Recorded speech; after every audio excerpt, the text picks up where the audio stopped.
That's good. I'm down. All right, let's just jump right into it. What's going on, world? The other day I threw out a Q&A on my Instagram and Twitter, and I got a lot of questions about intermittent fasting. So I thought, what would be better than just having one person who's experienced with intermittent fasting discussing it and answering questions? I thought I'd bring someone else who's very experienced with intermittent fasting. If you guys have been watching my channel, you probably already know that this is Stefan Simonovic, aka the Creative Experiment. And you've been doing intermittent fasting for how long now? I've been fasting for about 4 years now. Pretty much 90% of the time, 10% of the time, like during certain holidays and stuff, it would change, or during certain days, as Peter does situational days, you kind of have to take it like that and play it by ear. So basically, it's my majority of my diet though is intermittent fasting. It just makes me feel the best and keep lean. Awesome. So he's been doing intermittent fasting for about 4 years. I'm getting on to about 5.5 years now. So we both have been doing intermittent fasting for a while now. So we're gonna answer your questions, and there might be some things, he might have experienced something a little different than I have. We have different life factors that affect us, and this is the whole point of showing you two different viewpoints. So let's get into the first question here. Do you want me to read this one out for you? Sure, yeah, you pick one of the first ones. All right, so let's see here. Blue Catch 22 on Instagram asked, what is your daily caloric intake with intermittent fasting? So I'll start off here. So my typical daily caloric intake is around 22 to 2300 calories, because I try to stay in just a slight caloric deficit. Way back, after like a few months of doing intermittent fasting, I really tracked my calories really like as close as I could, and I documented my body weight every single day, and I found around 2500 calories for if I ate that every single day and I stood on the scale, my body weight would stay the same. I would maintain that. So I thought, let's shoot for a little bit lower, and then I could have crazy cheat days. So I shoot for 22 to 2400, right in that range. Yeah, you pretty much the same. For me, but when I first started working out kind of in intermittent fasting, about a year into it, I started tracking my calories for at least a solid year straight. And in that time, I really figured out like what foods, like how much calories they have, like in regards to protein, carbs, and fats and all that. So I can basically just eyeball any foods these days. And what I found for me, about 3200 is maintenance, just because I'm 6'5", so yeah. I guess my body burns more calories than you, who's shorter than me, obviously. Yeah. But around 2700 is where I would start cutting down and leaning out, getting to like 7 or 8% body fat. Around 27. But sometimes I'll jump down to like 2100, so I can hit like 4K on some days. Just so I can hit like 2 fat meals, and it's easily 4000 calories. Oh, yeah. So right there you see two different viewpoints. I'm about 5'9", and right now I'm about 160 to 165 pounds, depending on when I have food in my stomach. And Stefan, you said you're 6'3"? 6'5". 6'5", and how much do you weigh? I weigh about 200 pounds. Right? 200 pounds. So right there you can see the difference, that his caloric intake is going to be different than mine, but basically we're still structuring our lives the same. Yeah, it's basically still the same situation in the day where you wake up and prolong your meal and still have one like big meal with a couple snacks here and there. Yeah. Awesome. Let's go on to the next question. Perfect.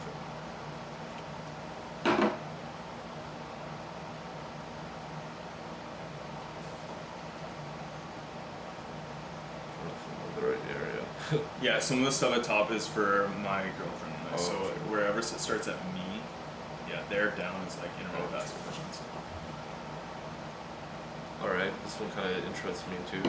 Mike Wolf on Instagram asked, how much did you lose on the 48-hour fast? So the 48-hour fast, and even the 40-hour fast, I didn't really track my body weight. I wasn't doing it to purposely cut like as much fat as possible. It was more like a test of will. A test of how far can I push my body through this mentally and physically. Can I actually do this? So I didn't actually track my body weight and display it to you guys, but I did track it for myself. I did lose on both times over 4 pounds. The 48-hour fast is more like 4.6 pounds, and the 40-hour fast was about 4 pounds. Like right around, like I think it was 4.1. It was a long time ago now. But I rebounded from that weight almost the next day. Like within a couple days, I was right back to my average. So it wasn't because I ate a huge cheat day and stuff because I wanted to celebrate the fast. But so yeah, I didn't do it for fat loss. But if you guys are trying to do it for fat loss, like you're trying to implement one like every month or so, I think it could definitely benefit you and help you in terms of fat loss, especially if you want to have, like we were saying, we dip into a caloric deficit. If you want to stay more around maintenance and have like a 40-hour fast once a month, that's definitely doable. It's probably not the best thing for your hormones. I'm not too sure. Like, what would you think about that? I feel like fasting occasionally is actually really good for you. Like it's been done for thousands of years, and you just have to kind of know what you're doing. Obviously, you don't want to go into it malnourished and then just fast and die. You know what I mean? Like you gotta be like well stocked on your food when, like right before you're gonna do it, because like I can't speak to the 48-hour fast that you had here, but I did 2 40-hour fasts before, and in the first one I like pretty much the week prior I ate a lot before it, and in that one I lost 11 pounds. Holy crap! 40 hours. Yeah, 11 pounds. Wow. And then the second one, it was a lot cleaner the week before, and I only lost 4.5 pounds. So I think it really matters, like how much, like, I guess gunk is stored up in your intestines and stomach, because it really does cleanse you out. So I think it's not too bad. Maybe not once a month, but maybe once every like 3 months if you were to do that. It would be like a good bodily cleanse and also kind of like a willpower like restoration tool. Yeah, definitely. You know what I mean? It kind of works that way. So. Well, a lot of people I find, like even my mom tends to go on these like juice cleanses, and it's like just fast for a day. Like don't buy $150 worth of like green juice or like some only drink like cranberry juice. Like come on. No, I completely agree with that. But that's crazy. 11.5 pounds. That's so wild. Much, Holy. My body fluctuates a lot. Like I can sometimes lose 5 or 6 just on a regular day. Yeah. That's crazy. It's really weird. Oh my god. It's either that or my scale's broken, but it's always done that. Yeah. All right. What else we got here? Gailey NNC on Snapchat asked, does extending time fasting increase fat loss, or is caloric deficit all that matters? You want to start on this one? What do you think? No problem. For this one, caloric deficit is what matters in regards to fat loss, but I feel like extending your fast is obviously going to lead to lower caloric intake, because it doesn't mean that if you can only eat 2,000 calorie meal, you're not just going to be able to eat like a 4,000 calorie meal. Like your stomach is still that big. Like it's still going to be a lot harder to eat that much. You know what I mean? You're still going to feel satisfied even if you prolong your fast. I find that it's just kind of a good tool to use actually, like when you're cutting, is to just fast an extra 2 or 3 hours. Yeah. You know what I mean? Because then you just have less of a day to actually like eat. Yeah.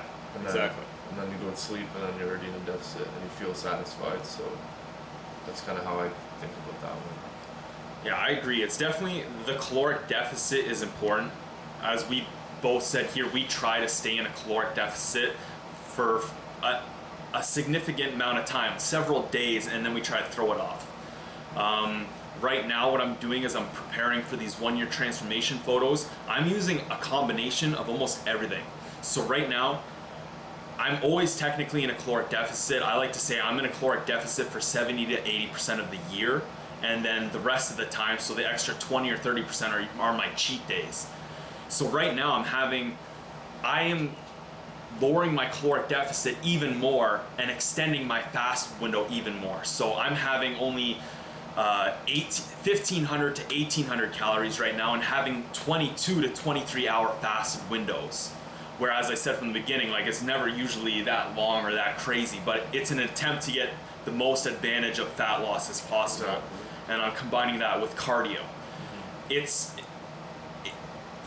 is why I think it's important to experiment with yourself and learn and document, because you have to see it for yourself. You can't just have someone tell you that a caloric deficit is going to make you cut fat, or extending your fasted window is going to make you cut fat. You have to experience it for yourself and actually feel it and actually see it and feel your energy levels draw down too, because like it's a combination of both. There's this huge depletion stage like once you're actually in this fasted state, and it's kind of really interesting, like seeing how long you can stay in. Do you know what I'm saying? Yeah. Like, oh yeah. There's this like time where it comes like it's after the real like intense hunger that passes, and then you're just in this like ultimate focus kind of state. And 100%. I like kind of playing around when I get there, and then it's kind of like you're almost in a different world per se. Yeah. And I like being in that state as long as possible. It's just kind of like when you first start fasting, it's hard to get to that state. Yeah. And it's kind of, I feel like that's what people say about meditation as well. About like the benefits it has. It's really hard to grasp them until you do. You know what I mean? So, 100%. Yeah, I completely agree with that too. So yeah, it's definitely to experiment, do it with yourself, but a combination of both. Alright, let's do this one here. Qasim Mohammed on Instagram asked, is it true you need 1 gram of protein per pound of body weight? And other than protein powders, what foods are high in protein to help hit the macro range? So before we jump into this, I want to give a shout out to Marathon X on Snapchat. We're currently talking on email. He's possibly going to become another one of these human experiments. And he actually asked this question first through Snapchat, but I couldn't really record it because he asked it through a video. But basically, do you need 1 gram of protein per pound of body weight? And we talked about this earlier. We both, you start. Yeah, I personally don't think you do. I think that's kind of a myth, and like for me, I find it really hard to get like 200 grams of protein every day. Just because I weigh 200 pounds, that would equate 200 grams. Like I probably get anywhere between 120 and 160, and I find that's like completely sufficient to build muscle and like maintain strength and not go like not anabolic but catabolic like everyone thinks you will. Like oh my god, you fasted for 3 hours, you're losing all kinds of gains. It doesn't really work that way. So it's, I don't know, like I find a lot more of the foods that I personally enjoy have carbs in them and fats in them. So I don't like to eat that much protein because then you just won't be able to eat those other foods that you enjoy. So what's the point of that then if you don't like it? So you have not been, for how long would you say, have you not been getting a gram of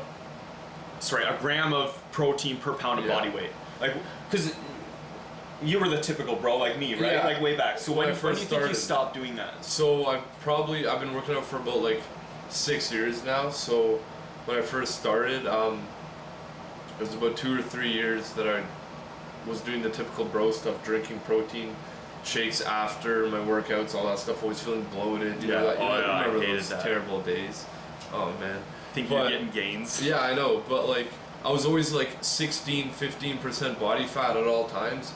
I was not like that strong, and my flexibility was shit. Like, you got pimples from all like from the dairy that you're eating and stuff, and I don't know. So it's probably about 2 or 3 years, and then after that, I just kind of really went minimal with my style and things, like the way I eat, the way I train, like not so many workouts. I don't hit like 8 shoulder workouts on shoulder day. You know what I mean? Like, do 2 or 3 and hit them hard. Like, so ever since I did that, like I've been taking like 0.6 to 0.8 max, like when I calculated it, like. And that's been like what, a year or 2 years or 3 years you've been doing that now? So that was 2, 3, so about 4 now. 4 years now. 4 years now. So for 4 years now, he hasn't been getting about a gram per pound of body weight. He's been about 0.6 to 0.8. For me, I was the typical bro, honestly, till I was about like 20 or 21. So until about year 2 of intermittent fasting, I was still like tracking my protein, making sure I was getting like a gram or more per pound of body weight every day. And so I've been doing it for about 2.5, almost 3 years now. I've been getting just the same as Stefan here, about 0.6 to 0.8. And I guess we'll see if I was able to put on muscle mass through these 1 year transformation photos that come on. And to be honest, I think I've made a change, and I don't think you need a gram of protein per pound of body weight to make gains. I just don't think. It's the ratios. When should they be expecting that video? 1 year transformation. I'm excited for this. Right now I'm saying on Snapchat, I keep throwing up 2s everywhere because I got 2 more days to the 1 year transformation photos. So symbolism. Yeah. Yeah, there it is. And so probably in the next 5 days to a week, you guys will have the 1 year transformation photos. I'm excited for that too. Yeah. All right, one more here. What is your opinion on micro cutting and bulking? And specifically in this question, they talked about Brandon Carter, how he does 4-week cuts and bulks. Basically, what is their opinion on that? Me and Peter talked about this earlier. What did you get out of that conversation there? Just the same way as like the cutting and bulking for a whole year, like cutting for half the year and bulking for half the year, I don't think it really makes a difference.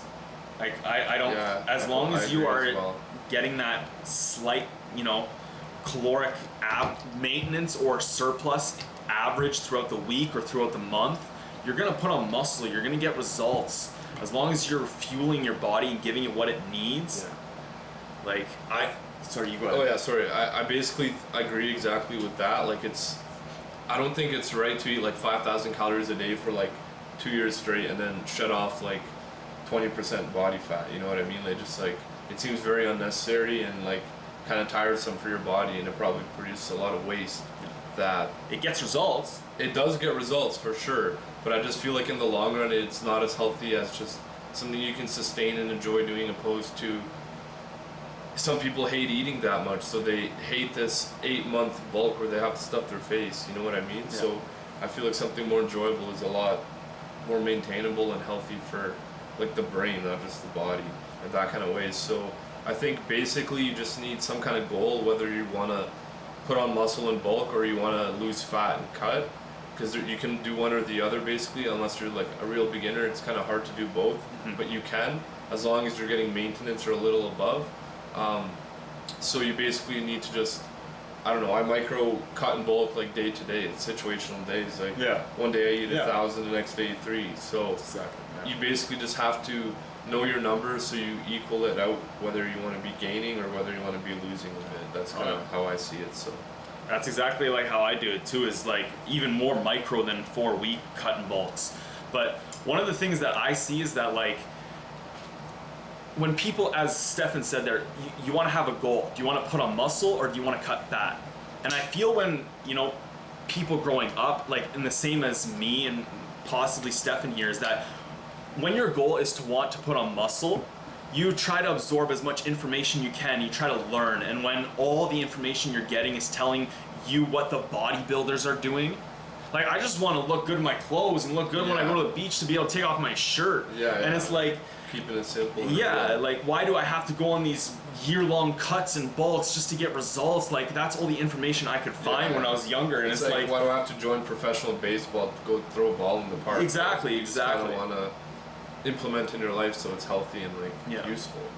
I feel like a lot of people get stuck in that too. It's like they just become bodybuilders because of it, and it's like you don't, just because you want to go to the gym and get results, it doesn't mean you need to do it a certain way. Like, and that's why I feel like intermittent fasting is the ultimate lifestyle kind of way, because you can do what you want during the day and enjoy your life, and it doesn't have to be like a crazy hard thing where it's like you're managing your meals. You have to know exactly, I'm getting my 6-day small meals, I'm preparing it a week before. Is just crazy. It's nice not having to worry for multiple hours. Like I can go do a full 8-hour shift and just like everyone's complaining about food every 2 hours. And I'm sitting there like I'm already 5 hours into my shift. Like sick, I get to go home almost. Like, did I even work today? Like, it flies by. It's really good when you kind of get into that state and when you're not too worried about eating all the time. So as long as you're getting your caloric intake and you're not malnourishing yourself and you're not, you just have to do some research as well. So. And that's why we are trying to create these human experiments. We want to show you guys, like intermittent fasting, this is just one factor that's in both our lives, yet our lives are very different from each other. So you can take away several different viewpoints and aspects, and that's why I wanted to do this question and answer with you today, Stefan. I want to thank you so much for coming down. Thanks for having me there. No problem, man. This was a lot of fun. So thank you so much. Anything you want to say? You want to hit them up with any links to go check you out? Yeah, if you guys want to check out the Creative Experiment here on YouTube, I have a couple of videos out, and I have a few more coming out. If you're interested, just go have a look yourself. So see you there. Take care, guys. Don't forget to subscribe to Peter. Yeah, definitely subscribe. And if you guys want to follow the Creative Experiment, right now I'm working on getting the Human Experiments, the Entrepreneur Experiment, and the Creative Experiment, as well as Charlie, are going to be up in my like displayed channels there up on my main page. So if you guys want to go check him out, and also follow him along on Instagram. He's got some awesome stuff. All right, so that's how we're gonna wrap it up. We're gonna end this video. So We are the human experiments. yeah. That's it.